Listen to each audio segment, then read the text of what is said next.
Hi my loves, welcome back to my channel. So today let's chit chat. It's me, your girl Serah, and I want to chit chat with you people.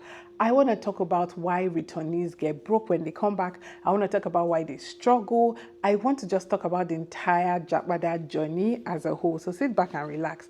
I was about to make this video and then I stroll into Instagram and I see this video. A lady, an African-American lady, was talking about something that really struck me. She said, do you realize that all the influencers that romanticize moving abroad, that they are back? And they didn't come back with a good experience. They came back with like either broker. So it's like they came back because they left because the American system, the bills, everything was getting too much. Then they left and even came back more broke. And she said, have you realized they are all back and why? And that got me thinking. I had to start doing my research for someone that talks with a lot of returnees, and my channel is basically about this. Let us talk about this. Why do returnees get broke? Why do returnees struggle? And by returnees, I mean black people. I know in Nigeria, we don't refer to ourselves as black people because we're all black, but listen, stay with me. Why I'm saying this is because do you know that the whites do not share the same experience? If you live in Lagos, you know that there is a community of Lebanese people, Indians, Japan and Chinese people. Like these people are literally taking over our economy. They have been in this country for years. They have kids here. Some of them, their kids haven't even seen their country. How are they able to cope here and why are we struggling? And the set of people that actually struggle, one, returnees, people who left Nigeria as kids, so they did not get to experience Nigeria as adult. So they left Nigeria as as kids, so they don't really know much about Nigeria. Then obviously Nigerians who have not even been here, but they were born abroad. Their parents have told them about Nigeria, but personally they've not experienced Nigeria, just what they see in papers. And then we have the Black Americans, the African Americans who decide that, I'm coming home, I want to come home. And I want to ask this question later. Please, if you're African American, if you're Black American, what does coming home mean to you? I want us to actually have that conversation. If it means me to go live and everybody can part of that conversation, I would love to talk about it. What coming home really means and your expectations and all that. Yes. So and the last set of people who are people who left like post-pandemic era, the people who had to sell their properties to live.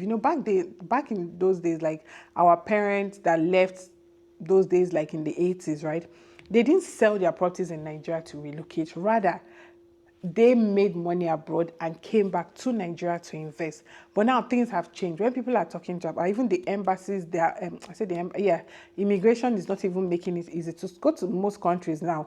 You need like 50 million, 100 million in your account before you can even travel. This wasn't the case. The people traveling at that time didn't even have up to this amount of money, right? So the houses that they built and the businesses they started here are the money they made there. But now things have changed. So we bring me to the first thing that I've noticed is that this last set of people believe that Nigeria waited for them.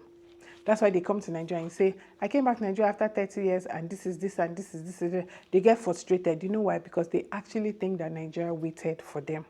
That house that was a steal you bought for 50 million in VI now. Newsflash, you cannot even buy it now in Chevron area in Lagos. That house that was going for 30 million in Enugu is now going for 100 million. Yes.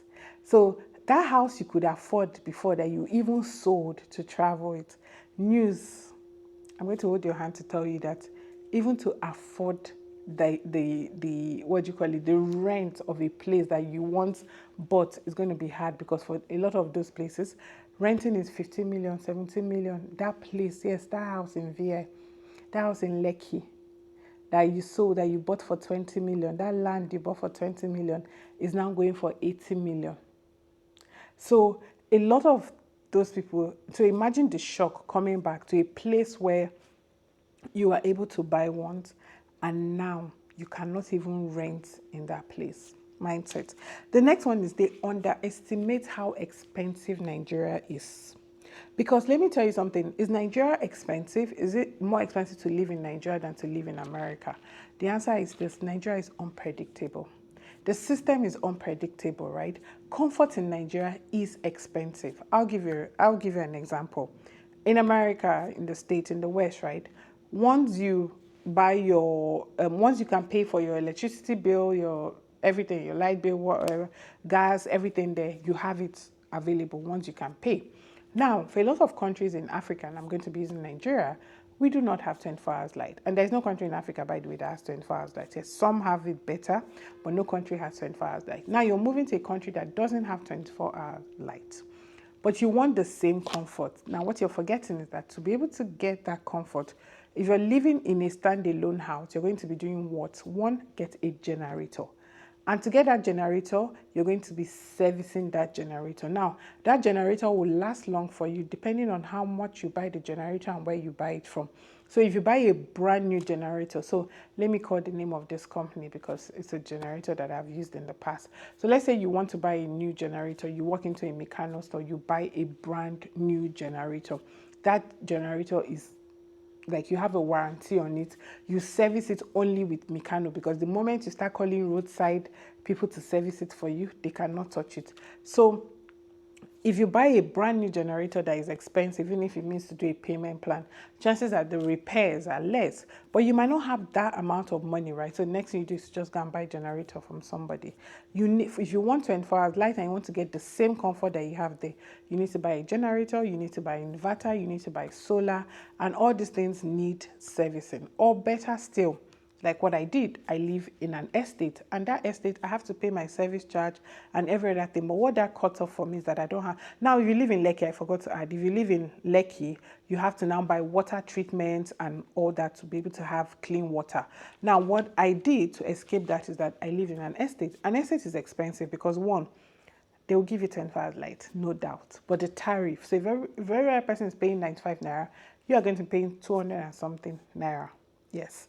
Secondly, because you don't have to deal with generator and blah, blah, blah, and they've done all that for you, you'll be paying service charge every month. So if you lock up your house for 1 month and travel, you will still pay that service charge for a month, for a year, sorry. The only thing you will not pay is you will not be buying electricity, you will not be buying lights, but what you are going to do is pay for that service charge. So most times when people live in estates and they know that they won't be around for like a year or two, they rent out their house or they use it for Airbnb. That house has to be making you money. If not, you're still going to be spending on it. But if you don't want to go that route and you just buy like a standalone house and you need that comfort, you're talking about generator, you're talking about inverter, you're talking about solar panels and everything to give you that comfort. So sometimes by the time you put all these things together, they can be very expensive. And this is the part that people do not talk about. Yeah, because so when you're coming home and you need that level of comfort, you need to put that in place. But if you're okay with, I mean, some people live here. I see people comment on my page and like, oh, if I'm coming back, I won't be expecting 24 hours electricity. So it's okay, I'll handle 15 hours, I'll handle 12 hours. These are people that have already psyched themselves and they are ready to do it. So, yes. Another one is they move emotionally, not strategically. Yes, I understand a lot is happening in the world these days, and people are just like, you know what, I can't do this again. I just want to up and leave. So there is no plan. They're so emotional about the move. It's about like, we can't take this in America again. Bills, things. I saw a lady like complaining bitterly about things that were happening, and she was like, I have to leave, like my mental health, things like that. So a lot of people move, like they make that emotional move, and because of it, they don't plan. I love like comments on my page when I see things like, thank you, Sarah, I love your video. I'll be planning this in the next 4 years. I'll be planning this in the next 5 years. Yes, don't get me wrong, like sometime in life you have to do that impromptu move because how many years do we have on this earth, right? But even in that impromptu move, you have to be prepared. Don't just move because of like, move strategically. Moving should not be an emotional decision. Like, look, you're carrying your bag to travel, to move all the way to another continent, way of life, everything different, especially if you haven't lived here before. That's why you see a lot of people still doing, I went to the UK, I regret it, I went to Canada, because it's the same thing. It's not strategic. It's just, guess what was happening? I was on a live session yesterday on TikTok, and this lady was asking that, where can she move to? Like, she just has she wants to move anywhere. Is it Canada? Is it here? Is it here? And they're just asking. She's like, oh, I tried to do this visa. I tried to do that visa. So no plan. She's not even like, okay, I want to move to Korea because I'm good with IT and they have it here. I want to move to Dubai because they have PR and they have it here. No, for her, it's just who will give her, what country will give her visa.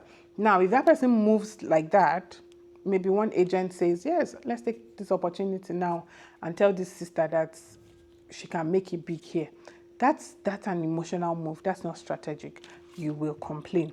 The next thing is the system. Especially when you're moving from the West, right? The system makes you, the US system, the West makes you comfortable, not rich. So when you move to countries like Nigeria, you miss that, because in Nigeria we deal with cash. If you're paying your rent upfront a year, yeah, that rent might be cheaper than what you're paying in the US. But what you have to remember is that you have to get the bulk to pay for it a year.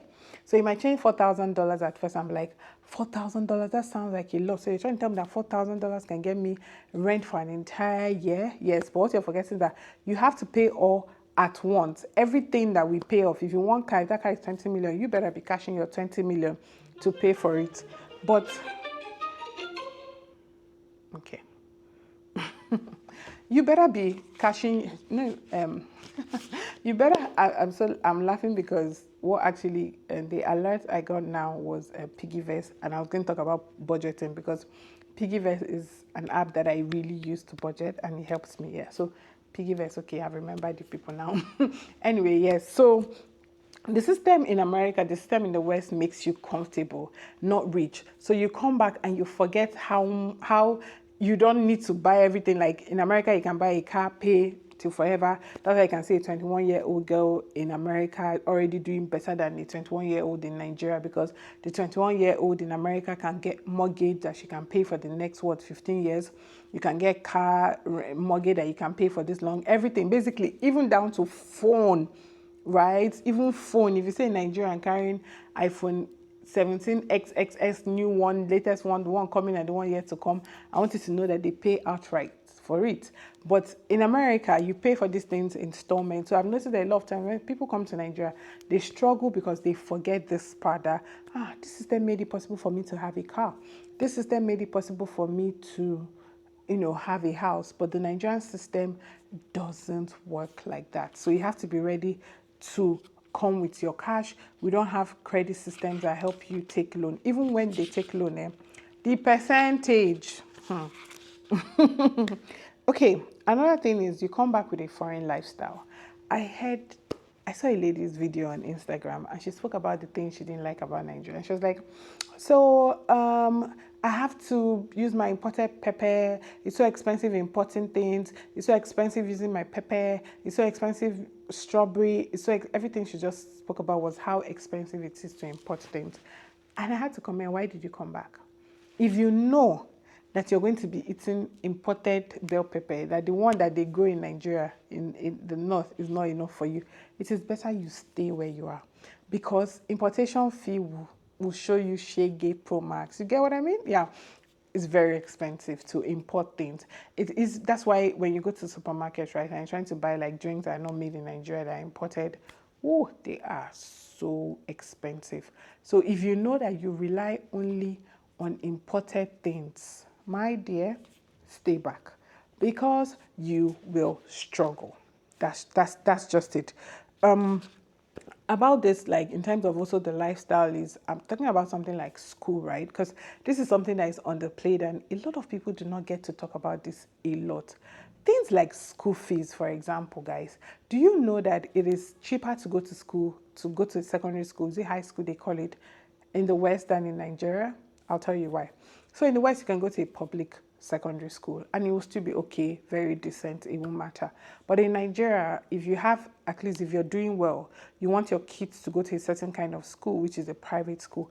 Private schools, and I'll use Lagos because oftentimes when we talk about Nigeria, we are referring to Lagos. We call Lagos Nigeria, but there are 36 states in Nigeria. So please, let me use Lagos where I know. In Lagos, for example, school fees for private schools is very expensive. Very, very, very expensive. My daughter's school fees, her school uniform, is the price of a school fees. Yes, the school uniform is the price of another whole school fees. And you know that they will outgrow that school uniform. So people don't really talk about this part. It just feels like, I'm going back to Nigeria because healthcare, for nannies, it's cheaper to get a nanny. I can't do this abroad again. I can't train my kids abroad. But there is this part that they are forgetting, that you need to come correct with your money. I mean, to go to a private school in Nigeria is cheaper than a private school abroad. That one is guaranteed. I've checked the prices of private school. It's fine. But you see that secondary school in Lagos, you see those expensive secondary schools in Lagos. I think, I don't know, like, and it's 3 times. Is it 3 times? Yes, in a year. So that's the amount you're going to be paying. Like, if some schools are like converting to like $3,000 if your child is in boarding. Like, I have a child in boarding, that is even double, because the boarding fees, the way they make them relaxed. My daughter will tell me in the morning, they tell them to pick between Cocoa Pops. So I say, oh, if I eating Cocoa Pops, no wonder your body fee is that expensive. So it's one part that people don't really talk about in Nigeria, like to get and even for schools now, because things are expensive. So your child is in boarding school. It's not like our time when I went to a federal school. If there's no light, there's no light. If there's light, there's light. Now they have air conditioner, they turn it on for them. So as you're going to all those schools where you're seeing well-fitted air conditioner, you're seeing computers, remember that you're paying for it, right? And now, of course, cost of light and electricity, all these things are expensive. The school has to also buy inverter, buy batteries and stuff like that. So even for day school and boarding is expensive. So come correct before you think about moving your kids from like a primary school, high school, abroad. Before you think of moving them to Nigeria, please think about the cost of it in your area. Like, you live in Lagos, what schools are you live in Lagos? You live in Lekki, check for the schools in that area.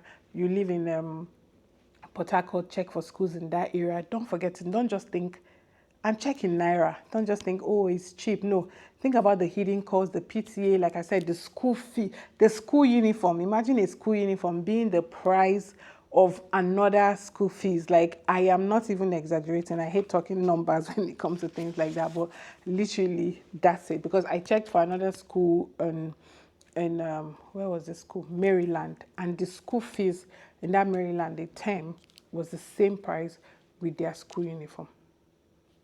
So think about it. It doesn't mean the other one is okay, it's not good. Of course, it's still a good school, but we all want different things when it has to do with putting our kids in school. There's a reason you brought them here. Some want to raise their kids in church, Christian schools. Some go to Catholic schools. Some go to missionary schools. I don't know, they're all the same, but it depends on how you want to raise your kids. Like me personally, I hate that thing of kids waking up at 5 a.m. to catch a school bus. Like, it doesn't make sense to me. I'd rather put my child in a boarding school than have my child wake up at 4 a.m. because I want them to go to school. The school bus at 5 p.m. is already honking, or 5 a.m. is already honking, and these guys don't get back to like 8 because traffic. So these are things to consider, right? And then the affiliations with the school where you're planning to take your kids to, because some people are like, oh, this school is expensive. Yeah, but what if your plan is for your child to go to Korea after school, and this school has an affiliation with it, and you want them to start learning those language and stuff like that? There are so many things that affect the choice of school that you're sending your kids to. So when you're coming, don't come trying to live a dollar lifestyle in a Nigeria economy. Like, don't do that. You're going to crash real bad. I saw a video that I wanted to talk about. I mean, everybody has their own, but explain to me why somebody is using $2,000 to attend a wedding. The cost of the outfit. Like, I watched it once and a lot of videos started popping up. It was a new trend of follow me as I show you the price of what I spent attending a Nigerian wedding. $2,000. No, they're not the bride. No, before you ask, they're not the bride. No, they're not even sister to the bride. Sometimes they don't even know the bride. Somebody invited them and they make clothes of this amount. Like, I don't have a problem with that. Everybody and what they want to spend their money with. But what I have a problem with is when you now come on the internet 1 year later and start making videos like, oh, Nigeria is not what it is. There's classism. There's this. People look down on you. But you took yourself to a wedding where they're wearing $2,000 as a shebi. No shade, but hey, planning. The next one is that they actually underestimate how hard it is to make money in Nigeria. Now, let me tell you something. Nigeria is very easy to make money if you're here to bring change, because we have a lot of issues, right? So how can you make money? Capitalize on the problem, get a solution. That's it. Capiche, you can make money. But there's a part of it too that people do not really talk about, that underestimate. abroad, right? So let's say I want to take a vacation and I want to, my vacation is going to cost me like $5,000. You know what I can do? I'll say, you know what? This whole month I am dedicating it to taking up shift. I'm going to be taking different shifts. In the morning I'll work here, in the afternoon I'll do this. I will like take up different jobs. I'll do that. You know, like when people have bills to pay that they can't meet up, they take up extra shifts. But in Nigeria, it's not like that. In Nigeria, most of our jobs are monthly basis. So whatever agreement is, if you like, take up extra shifts. If you are supposed to close at 5 and you close at 7, you have to run at 5 because nobody's going to pay you for overtime. Do you get what I mean? Except like, you know, really multinationals that will pay you for overtime. Yeah. But we don't have that luxury of Nigeria to say, I'm going to go and work in the supermarket in the morning, then in the afternoon I'll take a shift up here. So sometimes, right, all those people you see like, oh, coming to Nigeria say, oh, I made this thing for $2,000. They can actually plan towards it, work towards it. Now, when they move to Nigeria, they find out that it's difficult because if they get a job, that job is going to pay them monthly. Business sometimes can be slow, or we have peak periods for businesses. Maybe your business is the one that makes money during Christmas, or your business is the one that makes money during Valentine. You get what I mean? Like even restaurants have their season. Like let's say you have Airbnb now. This is the peak period now for Airbnb, October, November, December, because people come to Nigeria in October and they don't leave till like February. So this is the time now where Airbnb, now you might have Airbnb business, and for the rest of the year, that Airbnb might be like nothing will be happening there. You won't make money from it, right? So yes, they underestimate how hard it can be in terms of that. Now, a lot of people do not plan for the re-entry shock. So they get frustrated fast. And this is for the people who have not experienced Nigeria. If you have not experienced Nigeria, you don't plan for the re-entry shock and you start getting frustrated. That's why you see people like, oh, this thing is still like that. Your mindset, you're still seeing it like you're abroad. So you're like, oh no, if it's abroad, this bank account would have been opened in 5 minutes, and you just keep complaining. Why are things still like this? Why is this like this? Oh my God, I'm tired. Especially when you now go with fellow returnees. I saw a video that, you know, one of the returnees, Ivoma, she made a video about not hanging around with fellow returnees.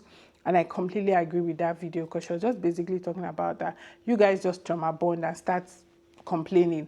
Do you know in the US this should have been like this? But you know, this is it. This is how it should be. Someone else will now be like, yes, in Australia is this. Before you know, the day has gone complaining, and you have not achieved anything.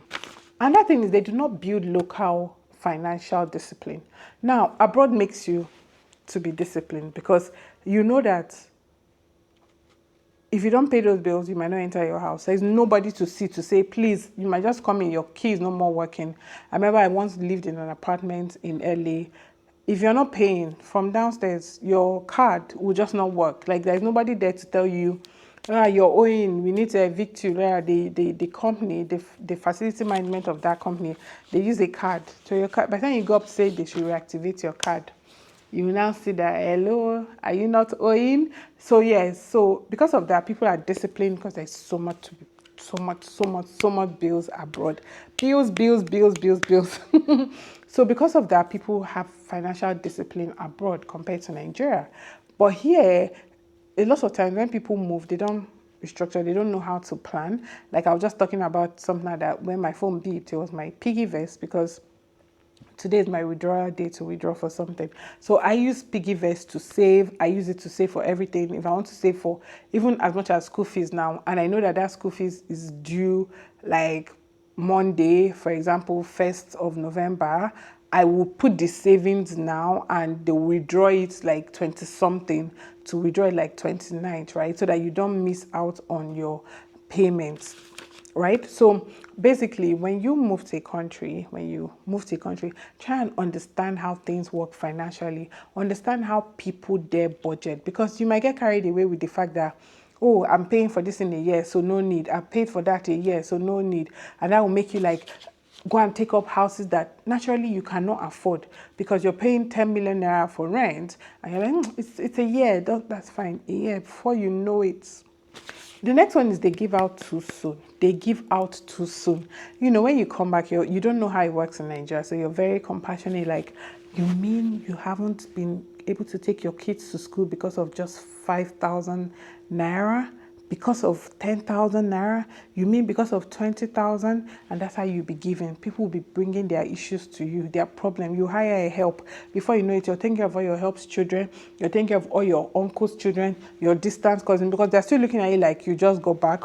And they believe that you go back with, with money. So they are billing you. Bills is coming here and there. I see a lot of returnees complain about this. In fact, a lady made a video, I think she's in Ghana, and the comments were like, oh, they always want to like rip us off. I remember commenting to say, my dear, it's not just about you. It is the system. The problem is that you do not understand it. So you are not able to set boundaries. So before you know it, it's here and there. You're taking up things that you have no business taking up. And it's not about being nice. It's not about charity. No. Part of budgeting is saying, this is what I have for black tax. This is a percentage of my salary that I have for black tax. This is what I want to give. When I'm done, that's it. Because let me tell you something about this country. You're going to meet someone who doesn't have a job or has 5 kids and the wife is pregnant. And they believe that it is God that put it there. So the God that put the child there will bring the money to feed the child and take care of the child. And who is the God? You. So if you don't set boundaries, what you will take up is too much. So there's so much in a hurry to like attend weddings, attend parties. I saw someone the other day and the person was like, I'm getting married. I was like, oh, congratulations. I haven't seen you in a while. We're not really cool like that. And the person goes ahead to say, I'll be sending my shebi to you. It's 500,000. Please excuse me. Why will I buy a shebi of $600? That's not the sewing. That's not my makeup for the day. That's not my time. Nothing. For somebody that I have no relationship with. But if I don't know how to say, oh no, that's fine, I don't do Ashebi. What's the color of your day? I will wear the color of the day and come. For a dress I'll wear once. No, sorry, it's not it. So because you're just coming in, you don't know how to say no, you don't know how to set your boundaries. Imagine every weekend you're buying Ashebi of $500. Think about it. That's not how billionaires became billionaires. I mean, it's even better to buy a hair of 2 million that you know that, okay, you can reuse that hair. But one Ashebi, I know that I'm not going to wear it again. Then Lagos tailors will now come and tell you that they're sewing it for another 300,000. Then makeup artists will now tell you that they're doing it for. So imagine if every weekend you have where to go. Let me tell you something. This is a country where somebody will come and meet you and tell you that they are getting married. And they don't have money in their account. Yes, but they are getting married. They trust God that he will send somebody. And you, my sister, you are the God. You, my brother, you are the God. So if you don't know how to say, well done, thank you, see you at your wedding, you will sponsor people's wedding. So you will sponsor people's birthdays. Yes, birthdays. I'm sure people abroad are familiar with this. Somebody will call you and say, I'm sad. Why is it? My daughter is doing this and I'm not able to do a big birthday for her. And you're looking at like, I've not even done birthday for my own 3-year-old daughter. Yes, this is the country.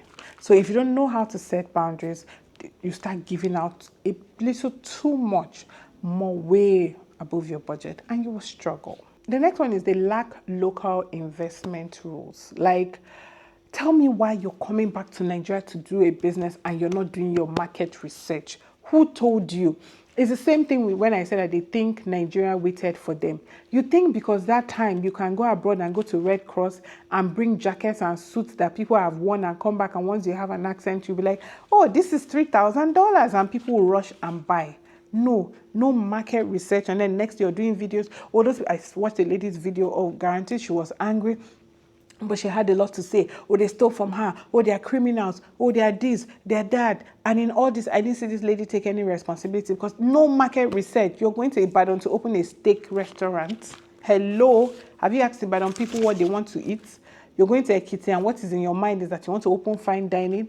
Have you asked them if that's what they're interested in? For instance, Ekiti, people like pounded yam. How about you go to Ekiti and you open a restaurant and you use your international exposure to give them an experience while still maintaining their pounded yam, but giving them an experience. You come to Lagos and the only thing in your mind is to open salon. And what are you doing in the salon? Just like what every other person is doing, nothing unique. Absolutely nothing unique. Someone said, join me as I almost go to close my multi-million naira office in Nigeria. And I'm like, no, ma, that's not a multi-million naira office. Because really, if that's a multi-million naira office, you will not open that kind of office. No cameras, no door, what do you call it, like this card to ensure that you know your workers are coming to work, nothing. So you open it and you're just abroad and you think they'll be sending you money, and you come back to realize that the person was not even opening the store. You don't understand how the people work. Because when you understand how the people work, you know that a typical Nigerian is a hustler. We confuse hustle for working smart. So for them, that hustle is, so I can have this job, my boss is not around, so I can do my thing and do my thing here. That's a typical. So if you understood the mindset and did that market research, you have no business opening that, you have no business opening that kind of business if you had not done your market research. Take responsibility. A guy took responsibility on Instagram on how someone told him about sand business and how much he had made. And that the greed in him, he said, what if you can make this amount in 1 week and you have only 1 truck? How about I multiply the truck? And he went to buy 6 trucks at once.